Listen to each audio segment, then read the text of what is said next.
Պաշտպանի արդյունավետ գործունեության մասին նման հարցերով, դա ուղղակի նշանակում է չպատկերացնել ինչ վիճակի է Հայաստանում եւ ինչով է զբաղվում մարդու իրավունքների պաշտպանը։ Կարող է արդյունավետ է զբաղվում, կներեք այս ձևակերպումը կապակցությամբ աշխարհ գործերով եւ ռեժիմի ներկայացուցիչներին պաշտպանելու, ինչ-որ փաստաբաններին քննադատելու հարցում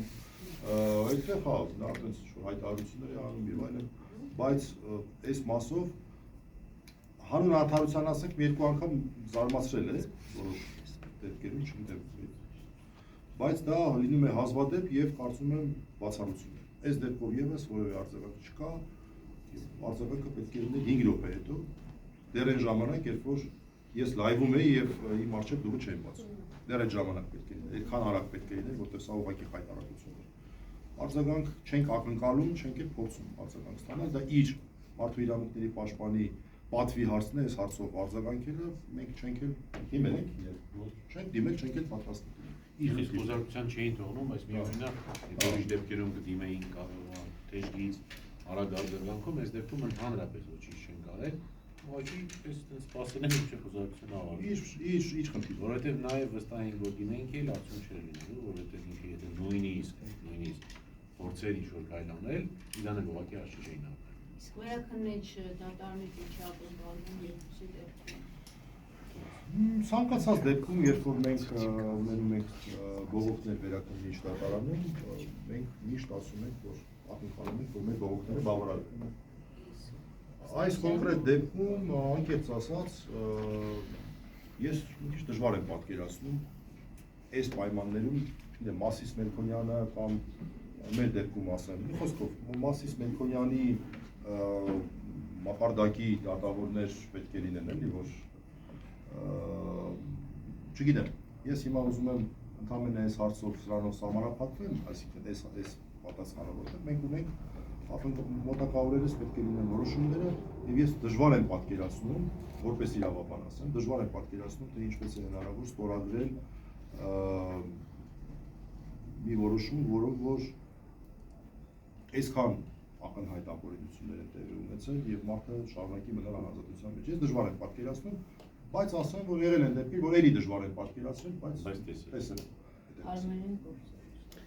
Միանշանակ է, որ այս գործը նախորդ գործի պես դատապարտված է Վազգենի եւ Նարեկի դեմ, մտածում եք հանգնել հայցով իրավունքների նյութական բարոյական վնասի հայցով իշխանությունների դեմ հանդես գալ,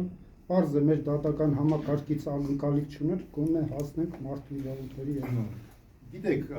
այս հարցով ես նաեւ կարևոր փաստել ասենք, որը շատ այսպես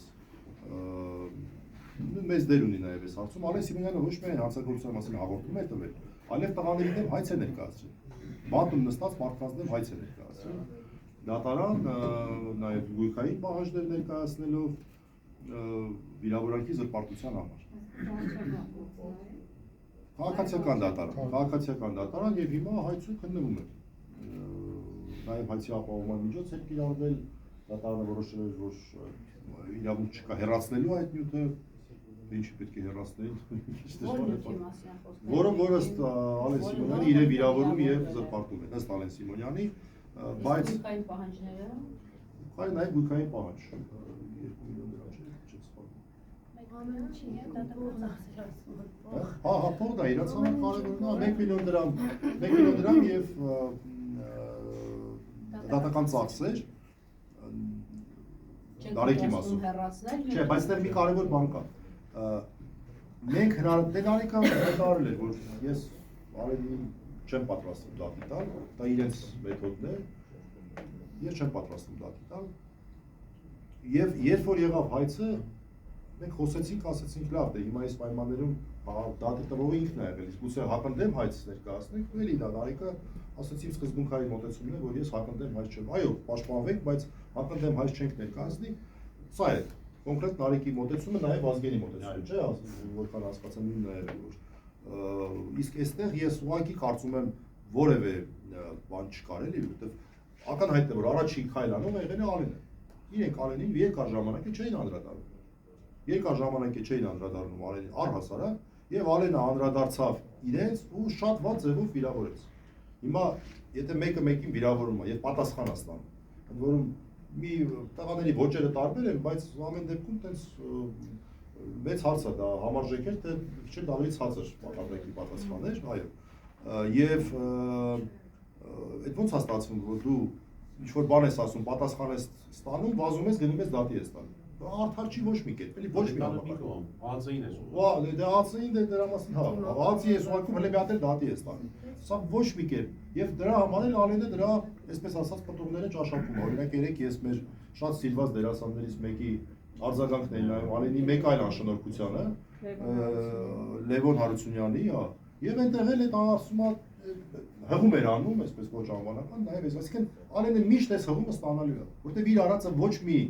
բարոյական համակարգում, ոչ մի օրենքով, գրված օրենքով, չգրված օրենքով, չգիտեմ, ոչ մի օրենքով հարգանքի արժանի լինել չի կարող, ոչ մի օր, չկա այդպիսի բան։ Նույնիսկ այն կներեք մարդակերների օրենքով սա չի կարող հարգանքի արժանի լինի, այն որոնք որ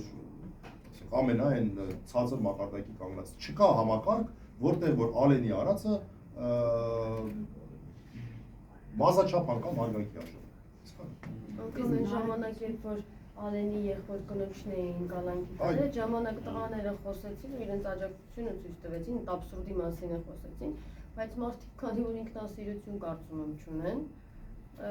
իրանց համար երևի իշխանություններին ծառայել մի լավ բան անեն, որ Նիկոլն իրանց ասի ապրես, գրան դիմում գրեն, որ տնտես եկավ, որ տենց թևերը հետևը ոլորած տանում էին, գնացել ենք դու ունես ենք արեն, ինձ թվում է այդ ամեն ինչի մենակ, որտեղ իրանք էլ էին իրանց նկարահանողին բերել, կարծում դա միշտ են անում, թե այս անգամ էլ տենց եղել։ Ձեր մոտ։ Հա, որ իրանք իրանց նկարողին բերել էին հետները, այդ ամեն ինչ վիդեո նկարում են։ Հա, Ձեր տանը ինչ էին փնտրում խոզարկելուց, շատ երկար երեխեքի հեռախոսները, երեխեքի iPad-ներն էլ վերցնեց, ճիշտ ասած չգիտեմ ինչ չտարան, չէ, որովհետև ասում էր չավիրեն իմ iPad-ս, չավիրեն հեռախոսս, ասի ինչ չենք ավիրի, չգիտեմ երեխու արձագանքներ պատճառը, որ չտարան, թե ինչ ուսումը ախր անոթ էր, իրենց 2 մետրանոց այդ մարդիկ մտել են տուն, ասում եմ, ինչ պիտի ման գային, այն ժամանակ դեռ չգիտեին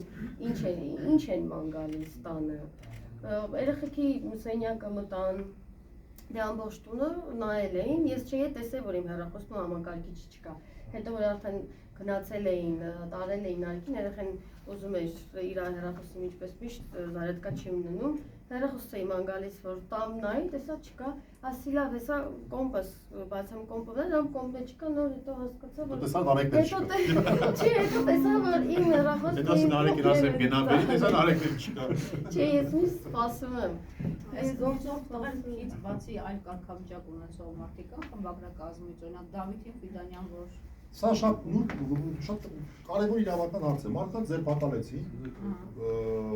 բաց թողեցին, բաց թողելը պիտի ողջունենք, էլի ասում, լավ է, բաց թողեցին,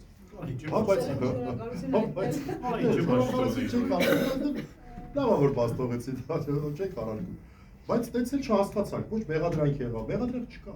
այսինքն եղավ ձերբակալում, ֆորմալ առումով լինում են դեպքեր, այս քաղաքական հետապնդումները թողնենք մի կողմ, բայց լինում են դեպքեր, որ լինում է կասկած, հետո կասկածը փարատվում է, հենց լինում են դեպքեր, բայց մենք լավ չենք պատկերացնում, էլի, կասկածը դուրս չբացելը, ասենք ինչ մի կասկածի բան է, ես դեռ մի իրավական բան ասեմ, ես պատրաստվել էի, եթե հանկարծ Ֆիդանյանով մեղադրանք առաջադրվելու կալանքի հարցիներ, ես լավ պատրաստվել էի, ուզում եի դրա մասին խոսալ, իմ կարծիքով ստեղ հարցը սկզբունքային է։ Քանի որ օրենքով նախատեսված է դուռը կոտրելու իրավունք, կա, գալիս են դուռը ծեծում են չես բացում, օրենքով ուղի գրված է կարող են դուռը կոտրել։ Այդ այլ հարց, որ հետո պարզվի, որ անօրինական է եւ այլն, փոխհատուցում, բայց դա լրիվ ուրիշ հարց է։ Օրենքով ուղի գրած է, տրամաբանական է որ գրած է։ Բա ասենք, չգիտեմ, բոլորս էլ հիմա այս քաղաքական գործերը մի կողմ թողնենք, չգիտեմ, թմրամիջոցների ապօրինի շրջանառությամբ դեր, բա որ մարդիկ գնան օգնես չի որ դուռը ծեծեն, ժամերով սպասեն, Ֆիդանյանը, չէ, Ֆիդանյանի գործ չդի դրանից։ Իսկ նախորոքների կայանային։ Իրենք պարտավոր են տեղեկացնել ասել, այս ինչ տեղից է, բայց նաև իրանք իրավունք ունեն անգամ 1 րոպե հետո դուռը կոտրեն։ Այդ իրավունքը օրենքը նրանց տալիս է։ չկոտրելու դիմաց տարան վերցնում։ Չէ, հիմա ասածս այն է, որ դա ինչի համար է օրենքով նախատեսված։ Դա դրա համար է նախատեսված, որ մարդու վրա չի կարող լինել եւ չկա պարտականություն դուռը բացել։ Եթե մեր տունը կա, օրինակ ես կարող ասեմ, ես չեմ ուզում անգամ դուռը բացեմ ձեր առաջ։ Իմ տունն է կոտրեք դուռը։ Ես այդ այդ քայլը չեմ անի, ձեր հետ չեմ համոզվում։ Դա շատ նման է օրինակ շատ կարևոր իրավական արժեքի, որ մարդը իրավունք ունի իր վերաբերյալ ցուցմունք չտա, դա շատ նման է դրա։ Չես կարող մարդու լեզվից քաշել։ Գնա ուրիշից իմացի, ես չեմ ասելու, իմ ամուսնու դեմ, իմ հարազատների դեմ, ես չեմ ասելու։ Նույն ձևով կարելի է ակնկալել եւ ես համարժեք եմ անում, որ մարդու վրա չի կարող դրվել պարտականություն որևէ մեկի առջեւ իր տանդուրը բացել։ Հետևաբար չի կարող դա համարվել հանցագործություն։ Սա է խնդիրը, սա սկզբունքային հարց է։ Օրինակ գործընկերներ կան, խոսում ենք, ասում են, դե գիտեք, որ եթե ասած լինեին, որ մենք ոստիկանությունից ենք դուրը բացած չլինի, դա հավանաբար կարող է հանցագործություն լինի, դեպ տենց էլ չի եղել այս անգամ, այսինքն կոմունիկացիա չի եղել։ Հա, բայց իմ կարծիքով անգամ այս դեպքում մենք չենք կարող սա հանցագործություն։ Հիմա կարճ ասած Դավիթի գործը հենց այդ օրը փակվեց ու Դավիթի գործը չի, Դավիթի գործը ընդհանուր գործն է, որը Նարեկի եւ Վազգենի գործն է։ Որտեղ կարգավիճակ չունի, նախքին ձերբակալված, նախքիններից է էլի Դավիթի գործը։ Ես էլ մի կիսասարկաստիկ պատասխանեմ, այլ կարգավիճակ ունեին մեր շտատիվները 20 օր շարունակ, միկրոֆոնները, կալանքի տակ էին միկրոֆոնները, այլ տեխնիկան, որոնք գրիչ չէին պարունակում, տեսախցիկները եւ մի քանի տասնյակ տեխնիկա փչացած, սարքին, որոնք որ զգուշացվել էր իրենց, որ որևէ գրիչ չեն պարունակում, բայց արգրավել եւ տարել են։ Եվ մինչեւ հիմա այլ մի մասը դրանց վերադարձվեց, բայց ամենակարևոր հատվածը համակարգիչները, լրագրողների անձնական համակարգիչները, խմբագրության համակարգիչները, նոթատետրերը դեռ շարունակում են կալանավորված մնալ։ Դեռ մեր գույքն ամբողջությամբ չի վերադարձել։ Ձեզ շնորհակալություն շատ լուսաբանման համար։